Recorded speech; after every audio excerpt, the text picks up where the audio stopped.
Yeah, so we're going to be talking about chainsaw-resistant products. We're going to be talking about different manufacturers of products, different types of products versus a tech fiber versus a bulk fiber, and also kind of looking at the theory that electric saws will cut through chainsaw protection. I've done a lot of testing with Clogger on this, as well as Arbor about this exact thing, and we're going to talk about that. But I'm not going to just dive right into that, because if I dove right into that, then I'll lose the rest of the crowd for the rest of the time. So first, we're going to talk about why we wear chainsaw protection. All right? Big myth out there is that if you wear chainsaw protection like I have on, if I get cut, I can walk away. Hopefully, I can. But the biggest difference is I wear chainsaw protection so that I can have a Band-Aid to fix my problem versus stitches or worse, death. Right? So I have big arteries about the size of my thumb that run right on the inside of my legs. All right? We call it femoral artery. All right? If I cut my femoral artery with a chainsaw, I'm going to bleed out in about 3.5 to 4 minutes. All right? So for me, chainsaw protection aloft is a big deal. So I wear chainsaw protection aloft. All my guys wear chainsaw protection aloft. And the reason being is if we have an incident, I want protection when I'm up in the tree. Because 3.5 minutes is going to go by really quick if I'm in a tree and I have to get to the ground and hopefully get my blood stopped from bleeding and squirting all over the place, right? We don't want to catch up everywhere. So that's why we wear chainsaw protection. It's not because I'm going to end up with not having to go to the hospital. You might still have to go to the hospital. If I had, say, a Steel 440 here, or the biggest chainsaw Echo makes, or the biggest chainsaw Husqvarna makes, or whatever, I'm going to eat through these pants. It's not going to stop it. Okay, I'm going to tell you, it won't stop it. But what it will do, it'll slow down the chain speed enough that the damage done to the leg is going to be minimal. All right, it is going to go through though. All right, but today's demonstration, you're going to watch how a product actually stops. So this product here, the Clogger Zero Pant, it's a 7-layer pant, meaning it's got 7 layers of protection between the skin and the outside area. Then also you've got the cover over top of that. The cover is not chainsaw protection. All the chainsaw protection is built into the fiber weave underneath. Their fiber they use is a Kevlar blend fiber. It's actually a tech fiber. So it's got Technora in there. It's got a little bit of Cora, and it's also made of Kevlar. It's a high-tech fiber. The theory of it, anybody ever seen the movie Top Gun? Remember the movie Top Gun? It's like my favorite movie as a kid, right? Plane comes in, it hits the wire and stops. That's what this is going to do, right? The tech fiber is going to act that way. It's going to act and grab that chisel of the chain and slow the chain down and eventually stop the chain. The Arbor chaps here, the rack chaps, they use a bulk style material. It's a batting material, right? The whole theory on it is I'm going to grab a whole bunch of fibers and I'm going to jam it into the sprocket. And I'm going to stop the sprocket from turning by just filling it full of stuff. So we have a batting style that clogs the sprocket, and then we have the Clogger brand that actually just stops the chain from spinning, right? And you're going to see both those when I cut into it, what it does to the fibers. They're both a 7-layer fiber. They're both a 7-layer weave, and the weave runs from the very bottom of the chap all the way to the top. Why is that important? So I see a lot of workers that buy chaps or they buy chainsaw protection, and they get nicked. They get nicked with briars. They get nicked with hand saws. They get nicked from chainsaws just walking around and running across there. And it might pick a fiber or two. What happens when you pick that fiber runs all the way down. When I pick it up, I've now shortened that fiber up. Like that aircraft carrier in Top Gun, I need that entire length of wire to slow my plane down. If I've shortened that fiber up by pulling it out and then clipping it off, now I don't have as much distance, right? And that's going to let the chain go in further into the pant. In testing, we have found we get to about 3 or 4 layers through these pants. I have yet to get to layer 7. Hopefully we won't get to layer 7 today, but I've never gotten there yet. So I know from history, I can do a thing, we can cut it. Now, I've seen the YouTube channels, I've seen the YouTube videos that do people doing the backyard testing on this. We're going to talk about the backyard testing and why you should or should not do this. So I see people that get a piece of wood like this, they take a pair of chaps and they duct tape it to the wood, right? As tight as they can get it. Then they go grab a chainsaw, rev it all up, and they take that chainsaw and they bury it. And then they hold the trigger and they keep on going. All right. First of all, if you sink a chainsaw into your leg and you continue to hold the trigger down and keep pushing, you and I need to have a different conversation, all right? Because if I cut myself, my first reaction is going to be, woo, I'm going to stop. The other problem is I actually need soft material like tissue, muscle, and blood for the chap to work, for the chap material to work. So here, my hotel I'm staying at, thank you TCIA, has graciously donated a towel for me to use. I was going to use a handful of like red jelly. TCIA thought maybe a little, like, make kids squeamish, you know, blood flying everywhere, so we cut that out. But what this simulates here is it simulates actual tissue, so I can push down on it. What happens when that chap material bends in, I grab more fibers. So as that wraps around the chain, I'm going to grab more fibers. So in the backyard testing, when people do this, they blow through the chaps, they're like, so that's why I don't wear chainsaw protection right there. It doesn't do anything. All right. First of all, you're not using it correctly. You're not doing the testing correctly. Also, in the testing, In order for it to meet the standards, it's a 6-inch drop. So if I have my chainsaw here, I'm not doing my testing from here. All right? It's a 6-inch decelerated stop, meaning I'm full trigger, let off the trigger, and drop. And that's what we're going to demonstrate today. That is the way chainsaw manufacturers test their saws with chainsaw protection. It's the same way chainsaw protection tests it with the saws. All right? So there's a standard on how that has to be done. Now, we understand some saws on the market run at about 4,400 revolutions a minute. All right? High chain speeds. Our material is good for about 2,700 revolutions per minute. So you're probably thinking to yourself right now, well, that's a big difference. It is. We understand that. That's why I'm saying the fact of the matter is you may have penetration of the chain through all layers and end up with a scrape, maybe a cut that requires a butterfly bandage, but you're not going to end up with a gouge that goes to my femoral artery where I'm going to die. All right? So that's why we do the chainsaw protection. That's why chainsaw protection is so important. I also have the wonderful honor of working on the Z133 committee that writes the standards for our industry. All right? It's one of the great honors that I get a chance to do. We have talked a lot about chainsaw protection aloft, right? And why other countries around the world require it aloft, and our industry in the United States does not. Hopefully that's going to change in time. The reason we haven't done it is we don't have enough data to support us needing chainsaw protection aloft, because where's the majority of our injuries when we use a chainsaw up in trees? Left arms. Why is it left arms? Because people do this, right? Because it's so light, and it begs for me to hold it with one hand, right? It's not a one-handed chainsaw. There is not one handle. There is two handles for a reason. If it was a one-handed chainsaw, there'd be a trigger on this handle and a trigger on this handle, right? It's not designed that way. There is no such thing as a one-handed chainsaw. They're not designed that way. They're designed to be run with two hands. So we know that data supports in our industry right now, if we were to require chainsaw protection aloft, we should require it on everybody's left arms, right? They should only have to wear a sleeve on your left arm, and we can stop chainsaw injuries aloft, right? We know the bigger issue for us, especially in the southern states, is heat. Heat-related emergencies from heavy material on your femoral artery. So that's how your body cools down, right? It circulates blood through the body. Well, if I'm wrapping my biggest arteries in insulation, my blood can't cool off as fast. So we saw that early on when chainsaw protection, especially the pants, started making their way in the market. Everybody remembers back about 6-7 years ago when chainsaw pants first really started becoming mainstream? They're like wearing snowboard pants. They were super thick, super heavy. I have a pair of old Husqvarna Tech pants that I swear are actually thicker than my Burton snowboard pants, all right? But now we've got these new tech fibers on the market. They're getting lighter and thinner, and we're going to continue to see that progress. I love cloggers. I love the brand. I love the Arbor ironwood pants, same thing. The difference is the weight of the pant and the material inside. So when you make your decisions for your chainsaw protection, look at the climate you're going to work in. I'm out of New Hampshire, right? So we have workers in New Hampshire and Vermont. So in the summer, my guys love wearing Clogger Zeros. They're really lightweight. They breathe really well. However, in the winter, all my guys switch over to ironwoods because they're a little bit thicker material. They're a little bit warmer, right? So make sure you buy right chainsaw protection for the environment in which you work in, right? So that's kind of where we're at with why we have chainsaw protection and why we wear it. The other thing we're going to talk about chaps. Now, we're not going to get into the personal opinions on chaps versus pants, all right? For guys out of my office, we don't have any chaps. We're pants only. Two reasons. One, I know you came to work with pants on, so I know you're wearing chainsaw protection. So I don't have to worry myself the day that you're not following the standard and not wearing it. Also, we found that guys and girls weren't really washing these as often as they should. Anybody ever open that chainsaw compartment of a truck up, right? And you see a pair of chaps laying there that were probably orange at one time that are now brown, right? These are supposed to be washed.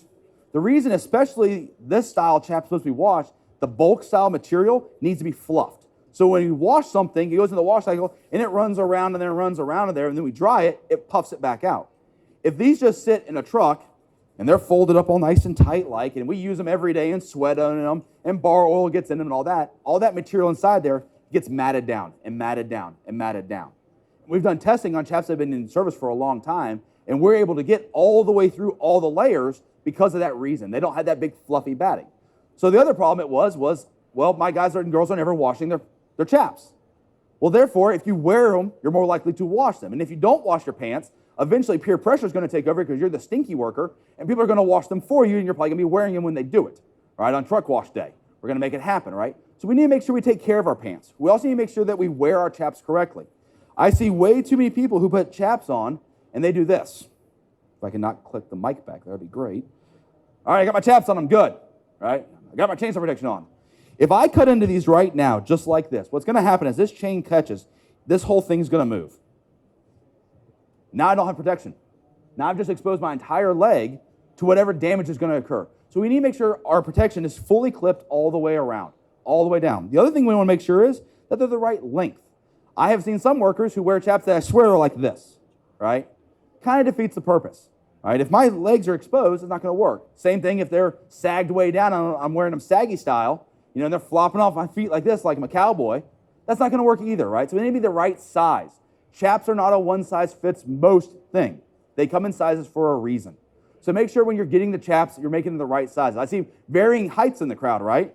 Well, if you're 5 feet tall and the person next to you is 6 feet tall, you're not going to wear the same chaps, right? So having one pair of chaps per truck isn't going to work for you, right? So again, it kind of pushes back to where I see our industry headed, which is in wearing pants and moving away from chaps maybe in the future. But right now, we still like chaps. Nothing wrong with chaps. Also, we have different kinds of chaps on the market. We've got wrap chaps that actually come around the back of the leg. These pants here have a wrap on the backside. I have chainsaw protection here from all the way here, all the way around. Also, the way we wear our chainsaw pants versus chaps, the actual padding is built in differently. So on these Ascends here, I have chainsaw protection that starts here and goes all the way to the inside of my thigh here. Conversely, on these pants, I've got the chainsaw protection that starts here and comes all the way around to this side. It's different because we know when we run chainsaws, there are no left-handed chainsaws, right? So all you mutants out there that are left-handed, they don't make a chainsaw for you. They're all right-handed saws. If I cut myself like this, I'm going to be pulling more material into the bar that gets hung up. Versus cutting here, I'm pulling more material from the backside, right? If they were the same on both sides and I cut this way, I'm going to run out of chainsaw material to stop the chain. I'm going to end up getting into my legs. So these come around further on the inside of the thigh, right? Again, it's all in how they're built and they're designed that way. The zeros are the same way. So when you're looking through your chainsaw protection, you really want to take into effect what kind of saws you're running, right? There's different class and levels of chainsaw protection, right? Are you running all pruning saws? Like for instance, are we running all nothing but Echo battery-powered saws? Is that the only saw we're going to run? You probably can get away with a lower class rating chainsaw chap, right? But if you're running big saws, you're going to need bigger protection. So make sure you get the right protection to fit the saws you run, and then make sure the climate you work in is going to be the same for the material you're wearing. Because that's great that if I'm protecting my legs from getting cut, that's wonderful. But if I'm creating another hazard by heat exhaustion, we have a bigger problem on our hands, right? We don't want to exchange one problem for another. We want to find solutions for everything. So we're starting to see more and more material change. We're starting to see more things come on the market. I think we're going to continue to see this evolve, right? So real quick, while I'm on the topic of chainsaws, before I do the fun stuff of cutting things, and I'm going to get there, I promise. I'm stringing you along. I know, but I'm going to get there, all right? Let's go back to this real quick, all right? Just because it's a personal soapbox of mine, this, all right? Our industry does not allow you to one-hand a saw, all right? It is not allowed in our industry, all right? It is against the rules. We have to use two hands on a saw for a reason. Saw kickback is controlled with two hands, all right? I cannot cut my left arm if my left arm is attached, all right? We see way too many injuries occur from people holding on with one and doing this other. Now, when I started in this industry 20 years ago, I learned how to do tree work all wrong. All right? I learned how to do tree work by you bear hug the tree with spikes on, you spike everything. My pruning spikes and my removal spikes were the same spikes, okay? Spiked everything, lanyarded it in, and then just cut. That's the way I was taught. So yeah, I one-handed the saw for many, many years. What I have found now in my older age, I won't say how old I am, I cannot sleep with my left arm above my head. Because if I do, I wake up in the morning and I can't move my left arm because I've tore my rotator cuff from all the time of cutting and throwing behind me out of trees, right? Because that's the fast way to work. So now when I cut and throw, I have blown all the cartilage in my rotator cuff out. I eventually had to have shoulder surgery at some point. I'm just delaying it as long as possible so I can keep fishing and playing golf, all right? But it's going to happen. So we have those things that go into it. That's one reason why we don't do it. Some people say, oh, but Travis, I can reach so much further if I one-hand a saw. Pay attention. Don't blink. My arm, I'm exactly square, so 3 feet from the tip of my finger to the center of my chest. It doesn't change. My arm does not grow. I am not Gumby. Just because I one-hand a saw doesn't mean I can reach further. What you're really saying when you say you can reach further by one-handing a saw is because you're using body positioning to hold your rope over here and lean, right? If you were here for some of the other sessions that these other instructors are talking about was using your tools properly, using your lanyards, using your climbing systems, adapting your lanyards and your climbing systems together to triangulate your position so I can do the exact same lean and use two hands on the saw. So it's really not about using one hand on a saw as much as using the right components and knowing how to use the components correctly to maintain two hands on a saw at all time. If you really want to change, and you can change, because I did, all right? I was the guy that had the no shirt on, hat backwards, one-handed everything for like 7 years, all right? But I actually got rid of all my top handle chainsaws and went to rear handle only for a year. Only ran rear handle saws. And yeah, I understand there's some muscles out there like, yeah, I can one-hand a rear handle saw. They tell you, it wears on you, right? So you have to develop that muscle memory, and it changes the way you climb. So if you really want to adapt and go to the next level, I highly encourage you to start trying to get to a rear handle saw to change your habits, change your climbing style, and then when you go back to the ergonomic saw design of a top handle, because that's really what is the benefit to a top handle. It's ergonomic. I can work close to the body. I can work right in here and don't have that rear handle behind me. It's not about this as much as it is ergonomics, right? So that's really why we look at saws and how we look at saws. Any questions before I cut them? Cool, great, I love it. Cut it. Yeah, cut it. Side note, I hope this works.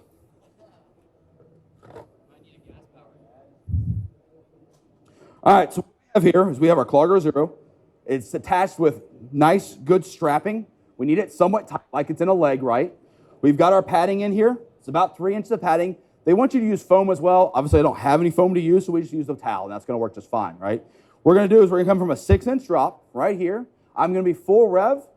I'm going to drop the saw in, and my fingers come off the trigger, and we're just going to watch what happens. Is everybody okay with that? Anybody have any issues with that? Great. Awesome. If you did, you just didn't say them. All right, here we go.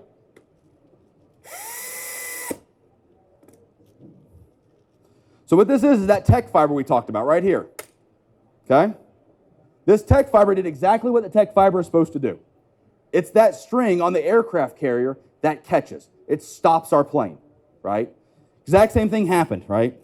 So as I open these up here, I can see I got the first layer cut, got a little bit there, a little bit into the second layer inside, all right? And that's it, all right? So it worked just like it's supposed to work. That's how a tech fiber is designed to work. We have the batting style, right? So we saw the tech fiber, and now we're going to take a look at the batting style. All right? Same exact thing, 6-inch drop, falling into it, right? We're not going to plunge it. We're not going to keep accelerating down, right? I know you're having a hard time hearing me. There we go. Because if I keep pushing, yeah, it's going to keep cutting, especially the electric saws. Electric saws have a lot of torque in them. If I keep on my trigger and I keep pushing, it's going to keep going.